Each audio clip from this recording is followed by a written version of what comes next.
Vamos entonces a decirlo. Jehová de los ejércitos, dígalo así. Jehová de los ejércitos. Una vez más, Jehová de los ejércitos.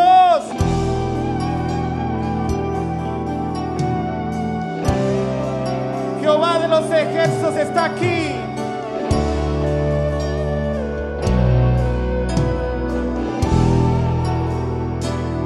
Cuentan de un Dios que hace maravillas, dándole poder. ¿A quién? A su pueblo. Gracias a Él conquistaron reinos, tomaron ciudades. ¿En el nombre de quién? Fuerte que se escuche. Le llaman guerrero, le llaman guerrero, le llaman guerrero. Jehová de los ejércitos le llaman. Así es.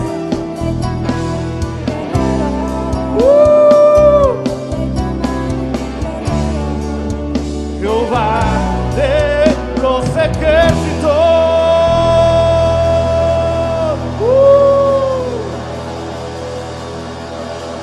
Gloria a Dios.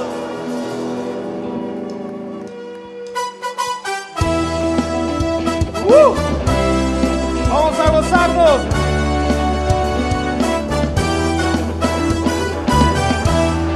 Aleluya. Vamos a decirlo entonces. Cuentan de un Dios que hace maravillas, dándole poder a su pueblo. Gracias a Él conquistaron, tomaron ciudades. Fue cantando, otra vez gritando, acompañado de sonido de bocina. Fue cantando, otra vez gritando, a viva voz a su Dios.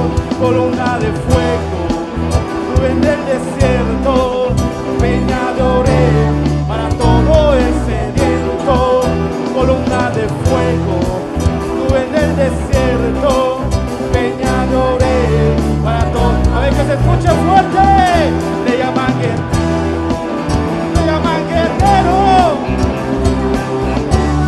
Jehová de los ejércitos le llaman guerrero, le llaman guerrero. Jehová de los ejércitos. Levanta tu aplauso para Jehová de los ejércitos.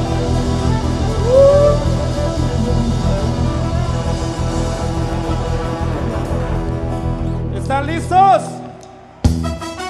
Vamos a gozarnos entonces.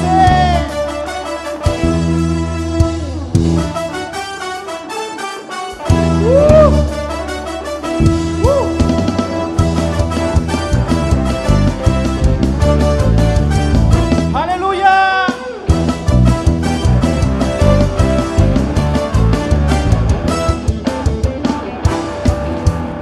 Que hace maravillas, dándole poder a su pueblo. Gracias a Él conquistaron reinos, tomaron ciudades. En su nombre fue cantando, otra vez gritando, acompañado de sonido de bocina. Fue cantando, otra vez gritando, a viva voz a su Dios. Columna de fuego, nube en el desierto, peña de Oreb para todo el sediento. Columna de fuego, nube en el desierto, peña de Oreb para todo el sediento. Le llaman guerrero, le llaman guerrero, le llaman guerrero. Jehová de los ejércitos, le llaman guerrero, le llaman guerrero. Jehová de los ejércitos.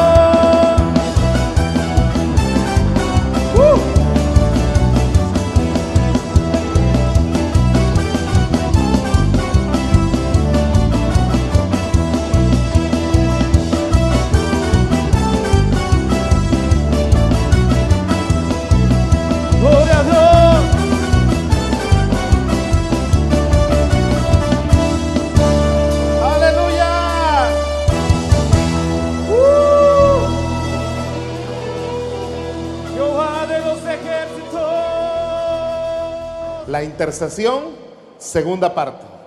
Entonces dile a tu vecino, el tema es la intercesión, segunda parte. Dígaselo, por favor. Muy bien. Perfecto. La semana pasada, vamos a entrar en contexto. La semana pasada vimos en la primera parte un episodio de la vida de Abraham. La semana pasada fuimos desafiados a ser intercesores. Fuimos desafiados a ser intercesores. Bueno, vale recordar que un intercesor es una persona que se pone en medio de una crisis, por decirlo así. Y la función del intercesor es pedir el favor, pedir la intervención, la misericordia, en este caso de Dios, a favor de nosotros, del ser humano o de alguien, ¿no?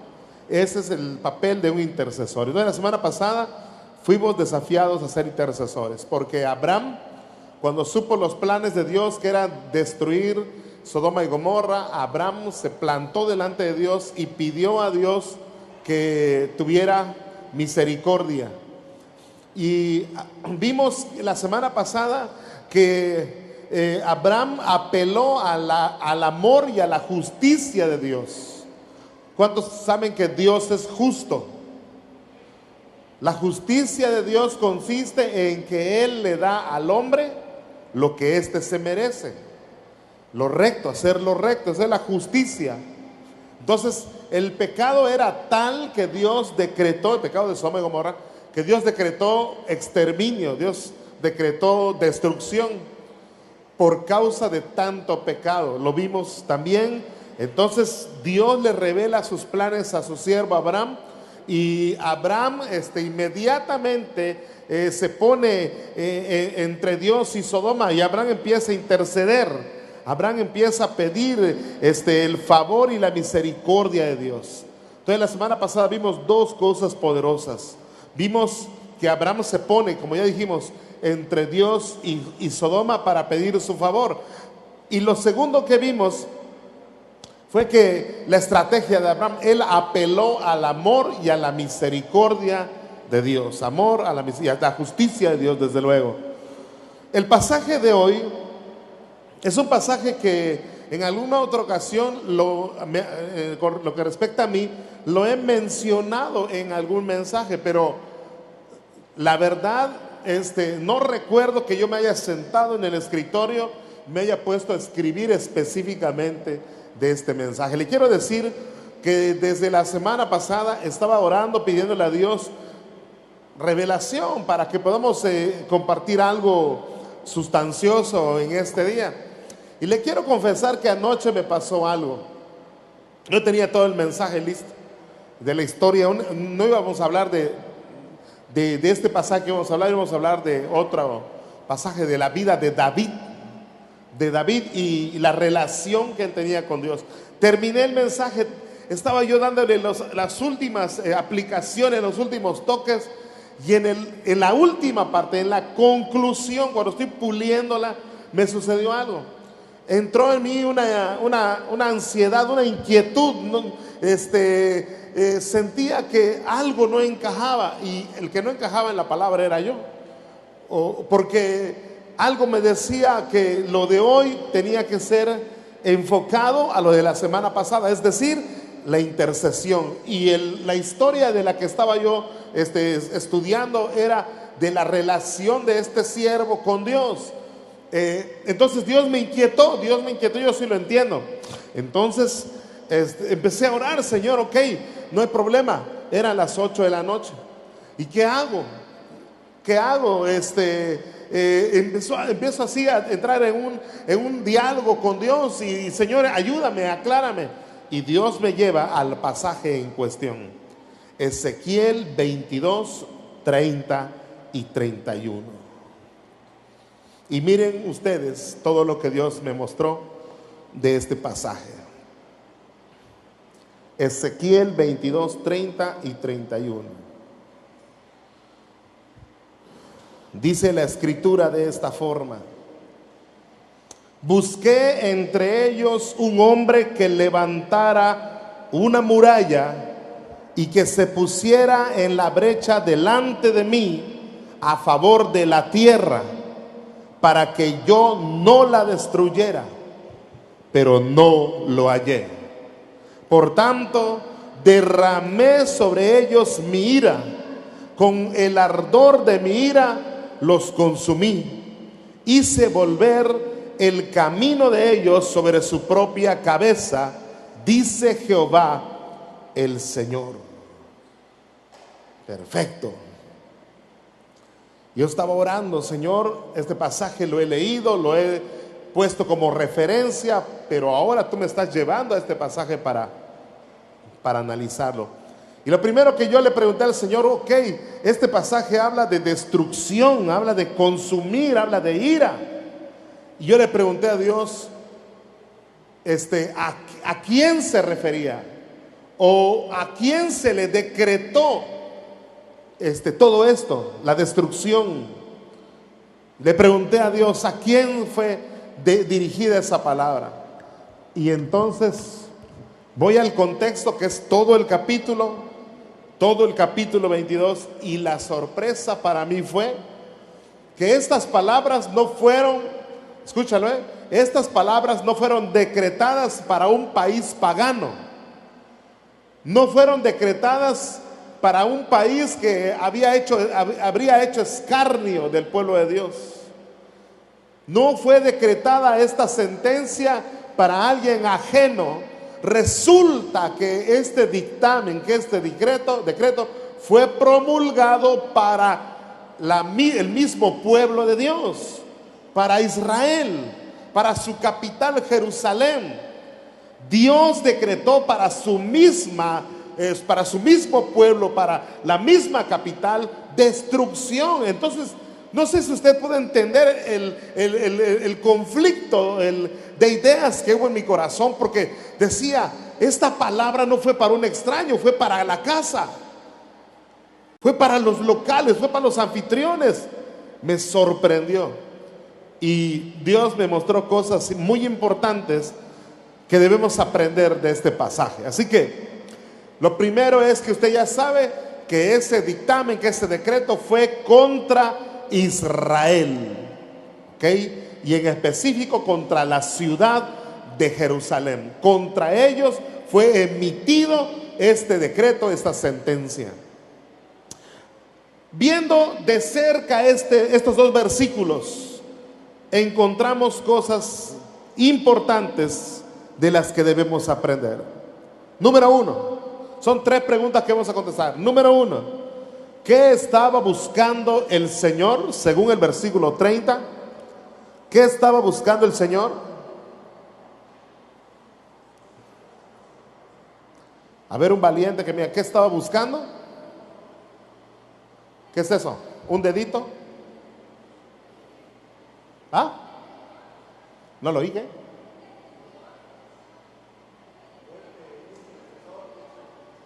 ¿Cómo? Ajá. ¿Cómo dice textualmente el versículo? ¿Qué? ¿Qué estaba buscando? Textualmente, ¿qué palabra usa? ¿Qué estaba buscando el Señor? Bueno, vamos por partes. Ustedes están corriendo y debemos ir caminando. Lo primero es lo primero. ¿Qué estaba buscando el Señor? Un hombre. Un hombre. Lo primero es lo primero. ¿Qué estaba buscando Dios? Dios estaba buscando a un hombre.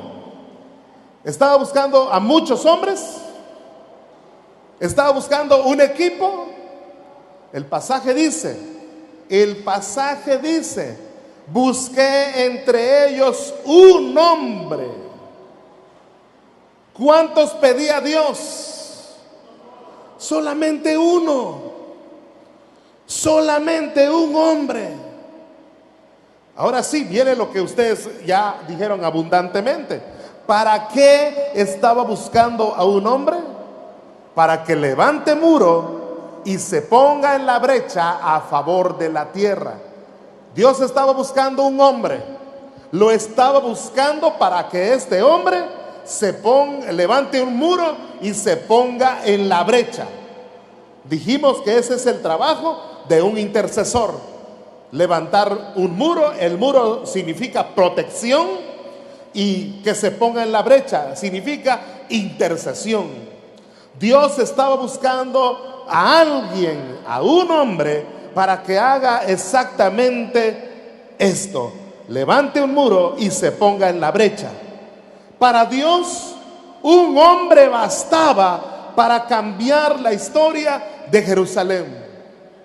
Si hubiera habido uno solo, con ese uno solo, Dios hubiera cambiado todo. Es lo que este pasaje enseña, porque dice claramente: busqué un hombre, uno solo, que levante muro, una muralla, y se ponga en la brecha a favor de la tierra para que yo no la destruya, dice.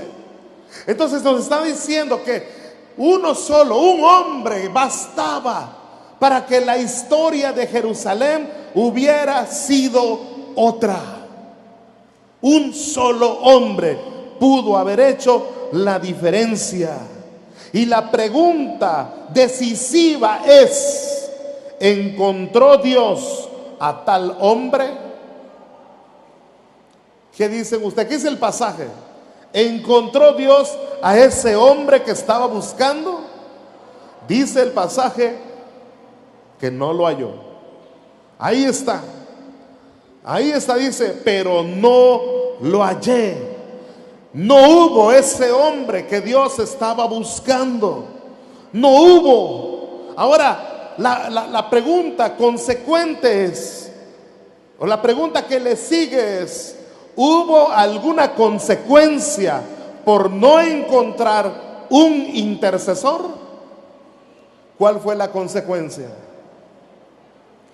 Dice el versículo 31: por tanto, derramé sobre ellos mis bendiciones y los prosperé y les di riquezas. Y terminó la historia feliz. Eso dice el pasaje. ¿Cómo dice el versículo? Dice: por tanto, derramé sobre ellos mi ira, con el ardor de mi ira los consumí, hice volver el camino de ellos sobre su propia cabeza, dice Jehová el Señor. ¡Qué tremendo! La consecuencia por no haber un hombre que interceda fue la destrucción de Jerusalén. Mire, hermano, esto es muy cierto. La nación de Israel, a lo largo de la historia, ha sido asolada vez tras vez. Todavía el día de hoy, usted y yo escuchamos que Israel y los palestinos están en guerra continua. Un día escuché una frase que decía: si los israelitas firman el tratado de paz, todo está solucionado. Pero si un palestino dice: está bien, voy a firmar un tratado de paz, dice este comentarista, no cierres tus ojos, porque no va a ser cierto. Israel siempre ha estado en medio del conflicto. Siempre le ha llovido, siempre, hasta el día de hoy. En aquel entonces todavía más. Dios usó, cuando tú lees el capítulo completo de Ezequiel 22, encuentras que Dios usó naciones extranjeras para traer juicio a su mismo pueblo, a su misma ciudad, a Jerusalén. Dios usó a los paganos, a los inconversos, para que sean de mano dura sobre Israel. Lo encontramos efectivamente. Pero mire usted, eso se pudo evitar si hubiera habido un hombre. ¿Cuántos hombres? Uno que levante muralla y se ponga en la brecha. Uno solo hubiera cambiado la historia de Jerusalén. Uno solo que hubiera hecho caso, uno solo que se hubiera dado cuenta de la necesidad y hubiera dicho: no puedo quedarme de brazos cruzados. Ese uno hubiera reescrito la historia de Jerusalén. Pero dice la Biblia que Dios no lo halló. quiero decir algo para ti y para mí. Pienso personalmente que cuando dice hombre, busqué un hombre, cuando dice hombre, hoy en día ya no se refiere a un varón, ¿verdad? Del sexo masculino, no se refiere a un varón, sino a alguien que se faje bien los pantalones y se plante delante de él y clame por su favor y su misericordia. Eso es lo que entiendo que significa hombre, alguien que se atreva a plantarse delante de Dios, y la Biblia da testimonio de eso. Por ejemplo, en Éxodo 32, del versículo 7 al 14, anótelo y lo checa posteriormente. Éxodo 32, 7 al 14. Usted ha leído Éxodo, usted sabe que Éxodo 32 es un capítulo negro en el pueblo de Israel, porque en ese capítulo 32 encontramos que el pueblo de Israel se había entregado a la idolatría. ¿A qué se había entregado el pueblo? A la idolatría. Entonces Moisés está allá en el monte delante de Dios. Dios está escribiendo las tablas de la ley en piedras. Entonces sucede lo siguiente: mientras Moisés está delante de Dios y se están escribiendo, se están grabando en unas piedras la ley, allá abajo donde estaba el pueblo había algo diferente. Aarón se dejó llevar, se dejó manipular por la gente y se hicieron un becerro de oro. ¿Qué fue lo que hicieron con ese becerro? ¿Se acuerda usted? Lo agarraron como piñata, lo llenaron de dulce. ¿Eso fue lo que hicieron? Tú y yo sabemos que no. Ellos adoraron, le rindieron culto, se postraron ante el becerro. Entonces la ira de Dios se encendió. Usted lo puede checar. Éxodo 32, Dios se enoja y Dios le dice a Moisés: Moisés, baja y mira lo que están haciendo. No te puedo atender a ti, y mira lo que ya están haciendo. Aquí estamos tú y yo trabajando para lo que le va a dar forma a mi pueblo, a mi nación, y mira qué están haciendo, cómo se entregan a la idolatría. Entonces Moisés entra ahí, ¿verdad? Se planta delante de Dios y Moisés empieza a hacer una labor de intercesión delante de Dios. Moisés le dice al Señor: Señor, no hagas eso. ¿Qué va a decir la gente? La gente de las naciones aledañas, ¿qué van a pensar de ti? Que los sacaste de Egipto para matarlos aquí en el desierto. Y ves que Moisés empieza a dialogar, a negociar con Dios. ¿Cuál fue el resultado? Dios le dijo a Moisés: Moisés, déjame acabar con ellos y yo voy a hacer de ti, Moisés, una nación grande. Pero Moisés le dijo a Dios: no, Señor, tú eres compasivo, tú eres Padre de misericordia, ten compasión de ellos. Y encontramos en el capítulo 32 que Dios fue persuadido por su siervo Moisés, y lo que Dios había dicho que haría fue cancelado, porque hubo un hombre que se atrevió a ponerse delante de Dios y pedir su favor y su misericordia. Hermanos, esa es la labor de un intercesor.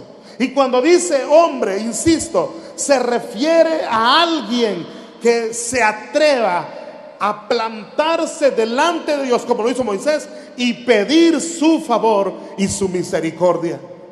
Así lo hizo Abraham, así lo hizo Moisés. En la Biblia hay personajes que tú y yo conocemos que hicieron esto. Moisés fue uno de ellos, ya lo dijimos. ¿Se acuerda usted de Nehemías? ¿Se acuerda usted de Daniel? ¿Se acuerda usted del mismo Señor Jesús? Intercesores todos ellos. Ellos cambiaron la historia de aquellos por los cuales intercedieron. Yo quiero decirle algo junto con esto. El día de hoy, Dios sigue buscando a un hombre o a una mujer que inquietos en su espíritu, levanten un muro y se pongan en la brecha pidiendo el favor y la misericordia de Dios. Hoy Dios está buscando intercesores. Y yo me pregunto, ¿encontrará en este lugar intercesores nuestro Señor? ¿Usted qué piensa? ¿Sí o no? No sé si la pregunta estuvo extraña, lo voy a replantear. Dios hoy, 1 de marzo 2015, Dios está buscando intercesores en Monte Sión. ¿Habrá intercesores en Monte Sión? ¿Sí o no?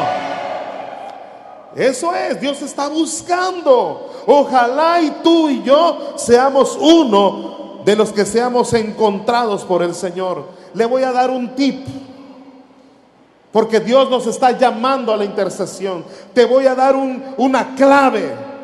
Te voy a dar un tip, una clave, para que sepas que tal vez está llamándote a ti para ser un intercesor. Escucha esto, porque esto es muy común lo que les voy a decir.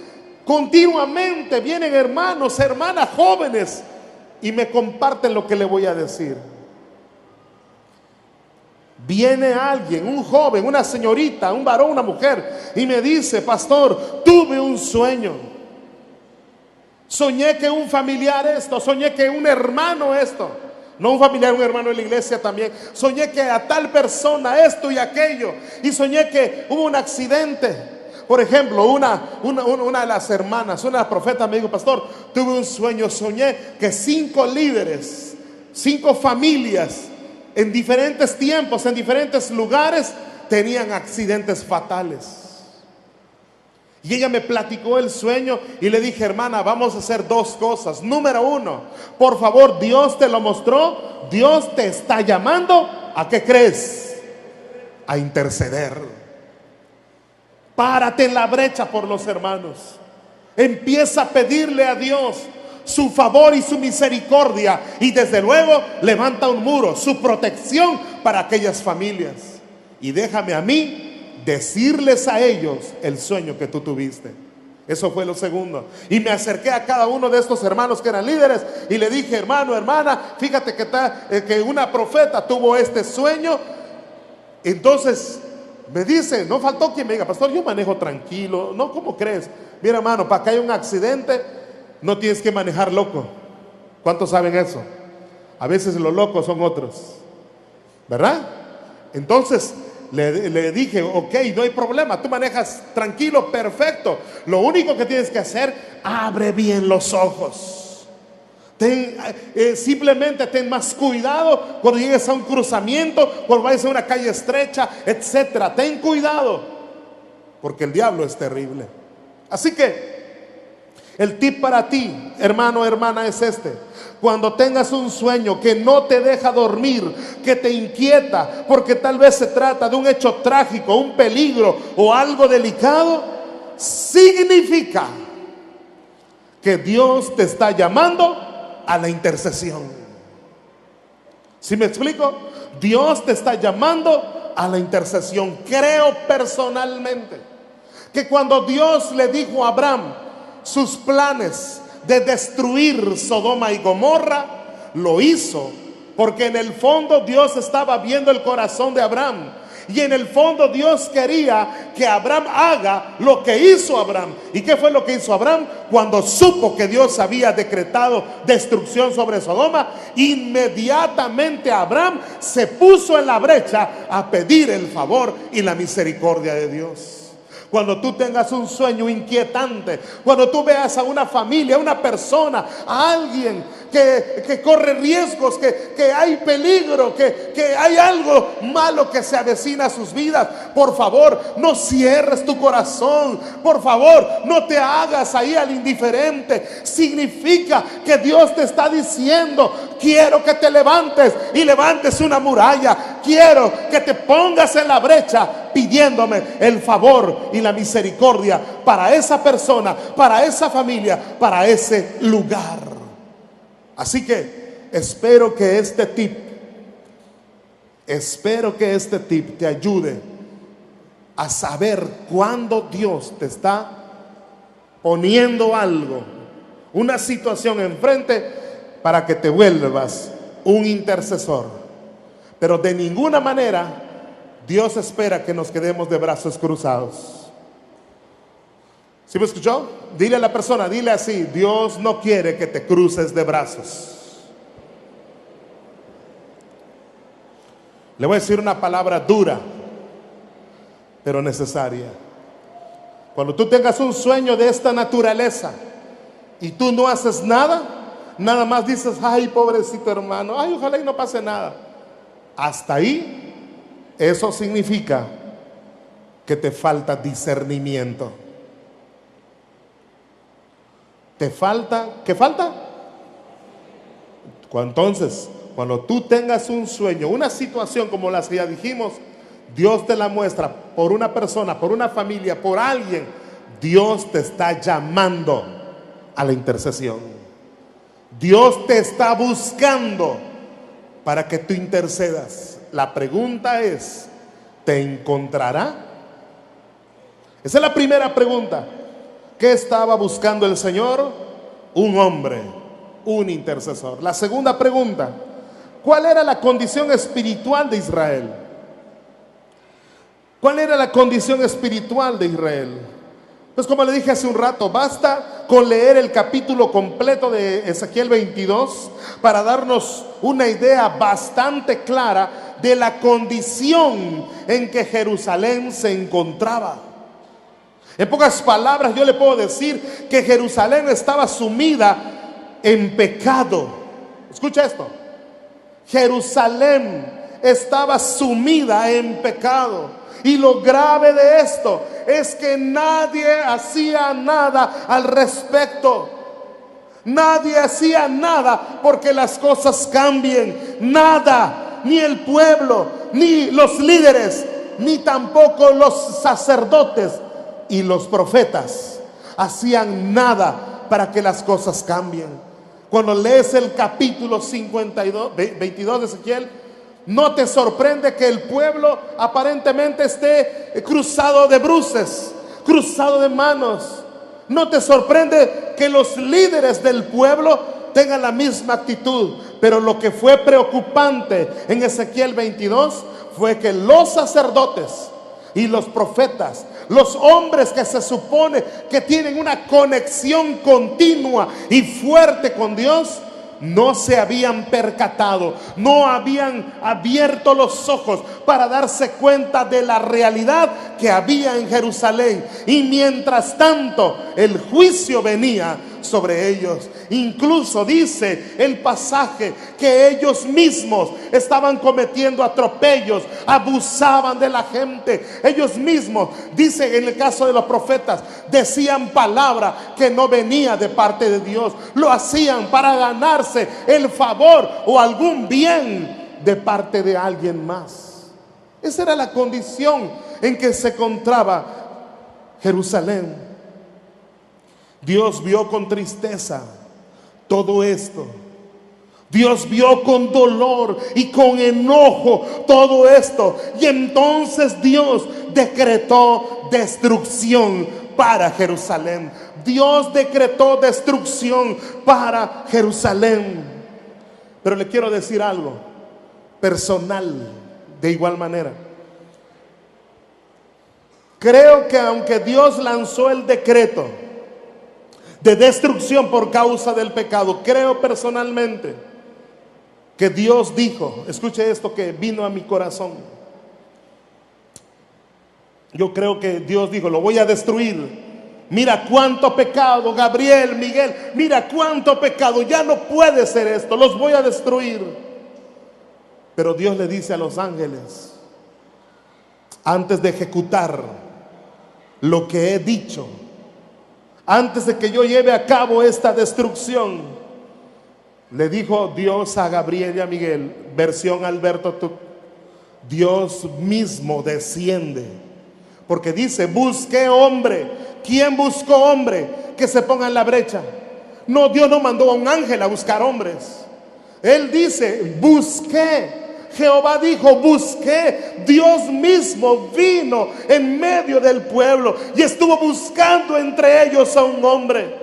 Entonces esto dice así: antes de ejecutar lo que he dicho, buscaré entre ellos a ver si encuentro un solo hombre que se levante y se ponga en la brecha para que yo me detenga y no los destruya.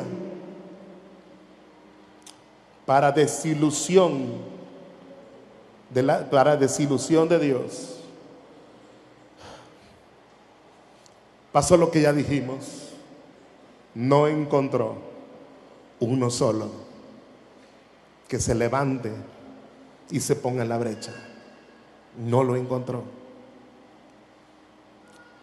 Y usted sabe, como dijimos hace un momento, cuáles fueron las consecuencias porque no hubo un intercesor.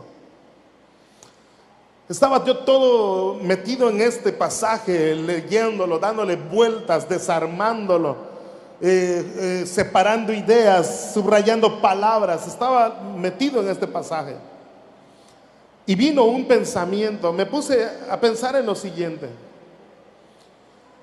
¿qué cosa ha tenido más víctimas en la vida, en la historia del hombre?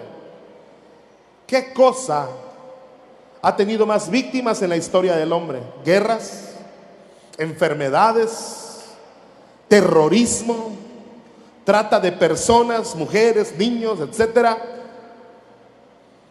buscando aborto. O sea, ¿cuál mal es el que ha cobrado más víctimas en la historia del hombre? Esa era mi reflexión. Esa era mi pregunta que yo le hacía a Dios. Y Dios me contestó.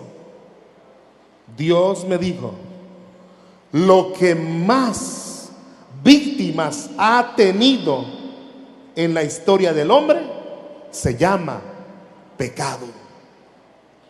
El pecado tiene efectos devastadores. ¿Se acuerda usted de Sodoma y Gomorra? Ciudades que fueron destruidas por causa ¿de qué? Del pecado. ¿Tiene o no entonces efectos devastadores el pecado? El pecado, hermanos, destruye. Hoy mismo, quiero decirles, hoy mismo, en lo que tú y yo estamos hablando, alguien está sufriendo, alguien está siendo presa del pecado. El pecado sigue cobrando más y más víctimas. Sigue destruyendo por doquiera que pasa. Sigue destruyendo vidas, matrimonios, jóvenes. ¿Sabía usted, por ejemplo, mire usted cómo el pecado va avanzando? ¿Sabía usted que la población juvenil es la que más problemas tiene con pornografía? Cuide a sus hijos si son jóvenes. Vean, vigílelos aunque se enojen. Vigile lo que ellos ven en internet. Cuando usted se va a dormir y están viendo la tele, no le digo que les apague la tele, pero sí, como buen padre que cuida a sus hijos, acérquese sigilosamente y asegúrese de que están viendo. Porque el pecado, hermanos, es terrible. Un joven, una señorita que cae en la trampa de ver pornografía, al rato estará fornicando. Al rato estará metida en problemas de naturaleza sexual. Es una muestra nada más. Es una muestra nada más de lo que el pecado está haciendo hoy en día. Hay ciudades que son conocidas por el pecado. Yo recuerdo una ciudad llamada Las Vegas. ¿Sabe cómo le conocen a Las Vegas? La ciudad del pecado. Ámsterdam también. Eso es por allá. Y acá en México, Carmen. Otro más para allá, Cancún. Así, hermanos, cuesta decirlo, Usted y yo como cristianos decimos, yo lo desato, usted y yo. Pero la gente que no tiene a Cristo sabe que estos lugares representan libertinaje, representan una vida entregada a la carnalidad. Tristemente, esa es la situación. ¿Por qué? Porque como dijimos hace un momento, el pecado está avanzando, el pecado está comiendo, el pecado está cobrando más víctimas. Baste esto para decir cuál era el problema que había en Israel. La segunda pregunta dijimos, ¿cuál era la condición espiritual de Israel? La condición espiritual de Israel era que estaba inmersa, sumergida en el pecado. Le voy a pedir un favor. Dile a la persona que está a tu lado, ten cuidado con el pecado. Dígaselo al de atrás. Veo que el que está atrás de usted está muy serio. A lo mejor necesita que usted le recuerde este principio. Al que está delante de usted, veo que quería que usted se lo diga. Dile al que está delante de ti, oye, ten cuidado con el pecado. Yo veo que hay personas que no se lo dicen a nadie. Ya vi fácil, también voy a poner los lentes para verlo en alta definición. Cuidado con el pecado. Bueno, no le diga, ya no se lo diga, no sea chiviar. Pero la segunda pregunta fue, ¿cuál era la condición espiritual de Jerusalén? Jerusalén estaba sumida en el pecado. Tercera y última pregunta. ¿Quién puede ser un intercesor? ¿Quién puede ser un intercesor? La verdad, hermanos, cualquiera puede ser un intercesor. Cualquiera puede ser un intercesor. Le voy a decir por qué. Porque cuando tú lees Ezequiel 22:30, no lees que Dios puso un perfil determinado para poder ser intercesor. Ezequiel 22:30 simple y llanamente dice, busqué un hombre. Me imagino que Dios se fue por aquí, por aquí, por aquí, por allá, más allá. Buscó por donde sea a alguien y no lo encontró. Así que no hubo una lista de características para ser un intercesor. Tampoco hubo un perfil que se siguiera para ser un intercesor. Entonces, desde ese punto de vista, cualquiera puede ser un intercesor. Pregunto, ¿cualquiera? Entonces le voy a aclarar ese cualquiera, porque ese cualquiera sí merece una aclaración. Cualquiera puede ser un intercesor. Cualquiera, escucha esto, cualquiera que al ver las circunstancias quiere hacer algo más que solamente mirar. Un intercesor, cualquiera que se siente incómodo, cualquiera que sienta que pierde la paz, cualquiera que se le quita el sueño por causa de lo que está viendo que está sucediendo, se convierte en una carga para su vida, le trae una ansiedad, le trae una zozobra. Un intercesor dice, es que lo que está pasando me preocupa, es que lo que está pasando, Dios lo puede cambiar, es que lo que está pasando, sé que Dios puede mover las cosas. Así piensa un intercesor. Cualquiera puede ser un intercesor. Cualquiera que en su interior siente un fuego, una ansia, desesperación, deseos de rebelarse, no contra Dios, no contra los líderes, sino contra el diablo. Alguien que quiere hacer lo que es correcto. Y hacer lo que es correcto significa que se presenta delante de Dios. Escúchelo. Lo correcto es que tal persona que siente todo esto en su interior se presenta ante aquel que sabe que puede cambiar las cosas. ¿Sí me comprende? Intercesor es aquel que dice: no puedo yo cambiar las cosas, pero Dios sí puede. Eso piensa el intercesor. El intercesor dice: yo no puedo meter mi mano en su corazón de esta persona para cambiarla, pero dice: Dios sí puede. ¿Sí me está comprendiendo? Eso es lo que dice, lo que piensa un intercesor. Entonces un intercesor es aquel que sabe que Dios puede cambiar las cosas y va ante Dios para levantar un muro y ponerse en la brecha a favor de la necesidad. Ese es una persona que califica para ser un intercesor. Hace un rato pusimos el ejemplo de unas personas que hicieron exactamente lo mismo que le acabo de decir. Vieron una crisis, vieron una necesidad, y ellos fueron ante aquel que sabían que sí podía cambiar las cosas. Le puse de ejemplo a Abraham, a Moisés, a Daniel, a Nehemías, y por último al mismo Señor Jesús, solo por mencionar algunos.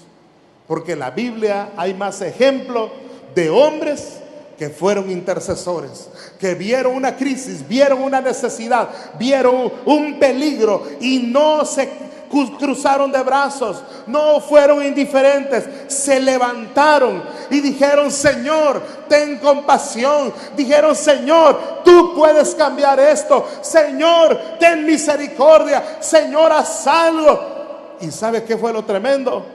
Que a todos ellos que le acabo de leer sus nombres, a todos ellos Dios los escuchó.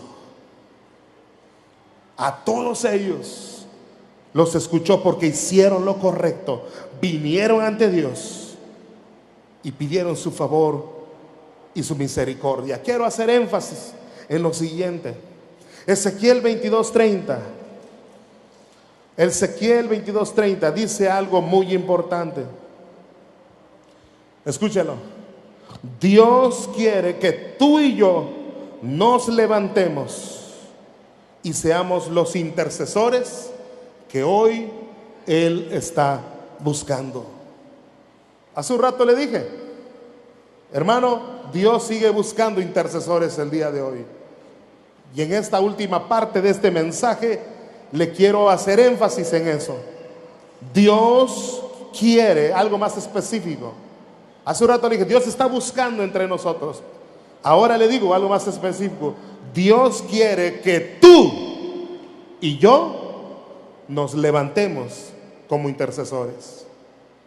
La pregunta determinante es: ¿qué dices? ¿Le entras? ¿O dirás: paso? ¿Qué dirás tú? Varones, amas de casa, jóvenes, es tiempo. Dile a tu vecino, por favor, dile a tu vecino: hey hermano, es tiempo. Dígale.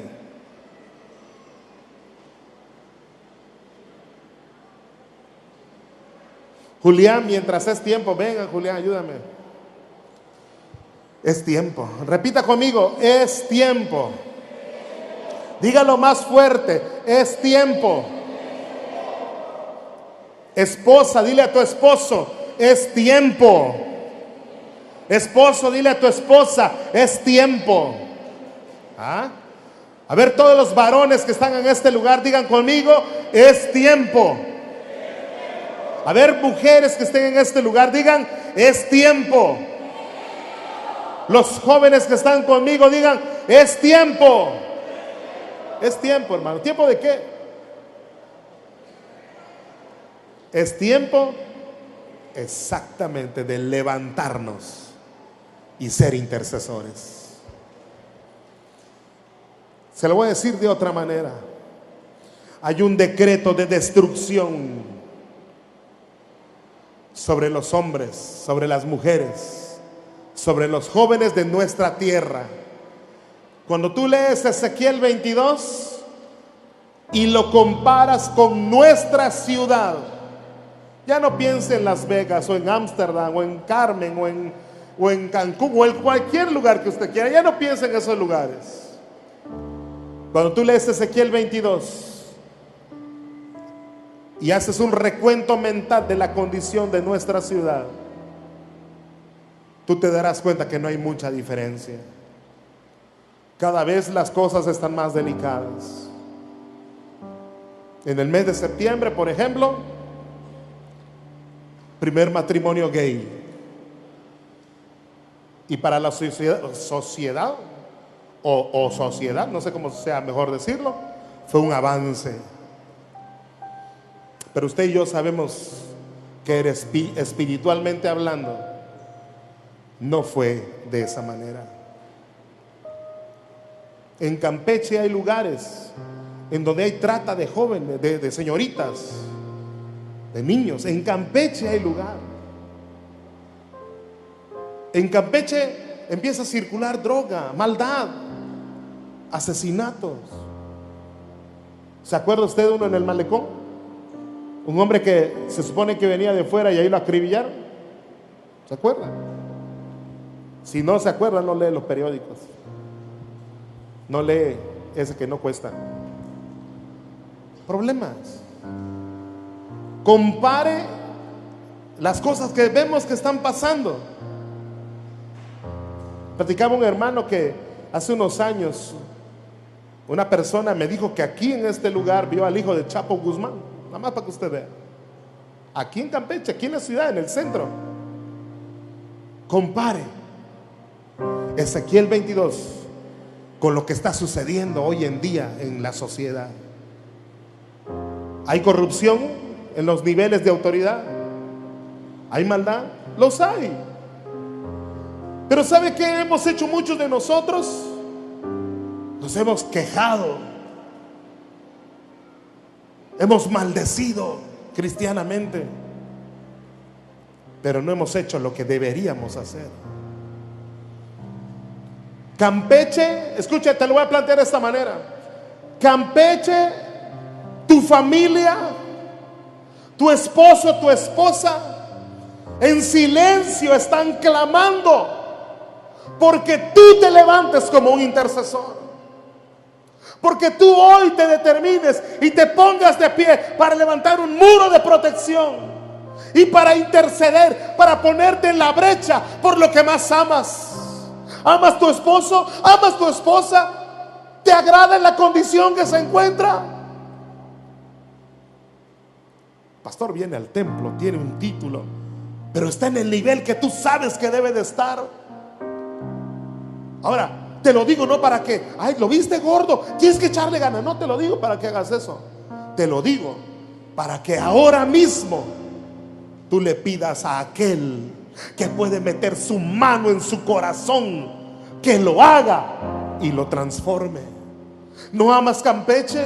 ¿No amas esta ciudad que te dio, en la que Dios te dio vida? ¿No amas este lugar al que Dios te ha traído? Si lo amas, tienes que ponerte en la brecha, porque el enemigo quiere hacer de las suyas. El enemigo quiere cobrar vidas. El enemigo quiere causar daño.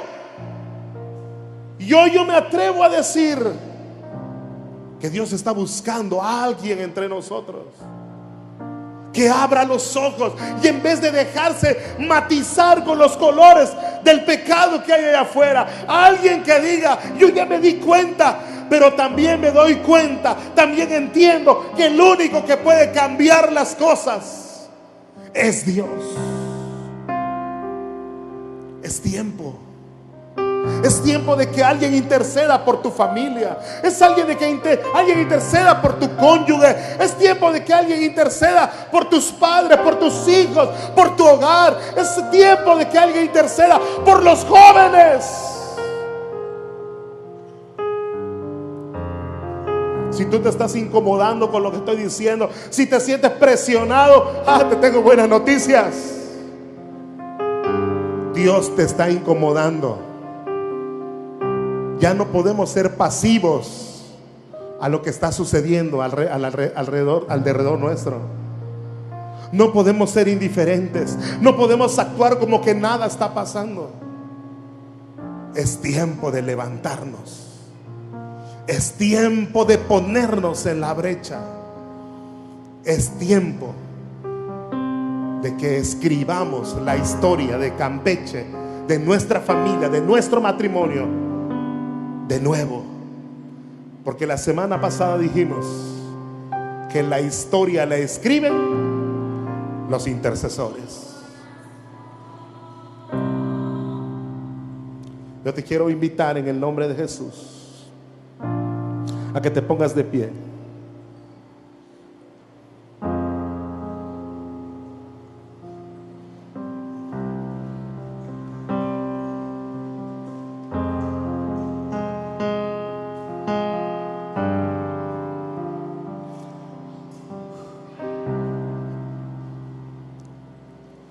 Le voy a hacer una pregunta muy sencilla. ¿Entendió usted el mensaje? ¿Lo entendió? Bueno, ya ganamos allá terreno. Lo importante ahorita es entenderlo.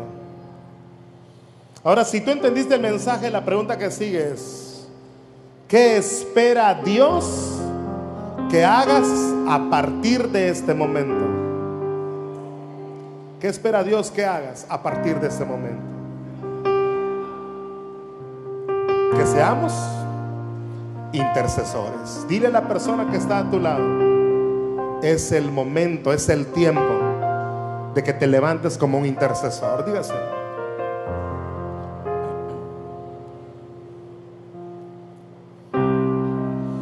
¿Cuántos nos vamos a levantar como intercesores?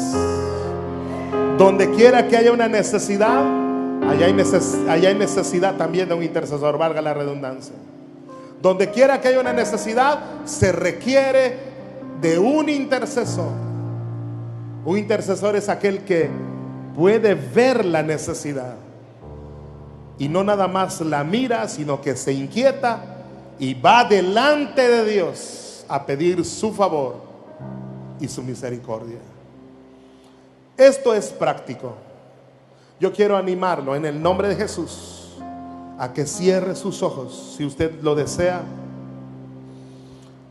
Y si ya entendiste que Dios no se está llamando, te está llamando a ser un intercesor, entonces dile: Señor, hoy me levanto para hacer un muro y ponerme en la brecha a favor de mi familia, de mi matrimonio, de mis hijos, de mi iglesia, de mi ciudad y de mi nación. Si entendiste el mensaje y has comprendido que Dios tiene su mirada puesta en ti, esperando una respuesta, y tu respuesta es: yo me levanto, entonces díselo al Señor. Díselo: hoy me levanto. Dile: hoy me levanto, Señor. Hoy me levanto. Hoy dejo la comodidad. Hoy dejo la pasividad. Hoy me levanto. Hoy me levanto como un intercesor. Hoy me levanto en el nombre de Jesús. Hoy me levanto en el nombre de Jesús. Hoy declaro que mi espíritu se despierta a la intercesión. Hoy me levanto porque es tiempo de hacerlo. No lo es mañana, no lo es la próxima semana. Pudiera ser demasiado tarde. Hoy es el tiempo. Hoy me levanto en el nombre de Jesús. Si tú quieres, si has entendido y quieres lo que Dios quiere para ti, entonces repite, por favor, repite estas palabras: Señor, hoy me levanto para hacer un muro y ponerme en la brecha a favor de mi familia, de mi matrimonio, de mis hijos, de mis padres.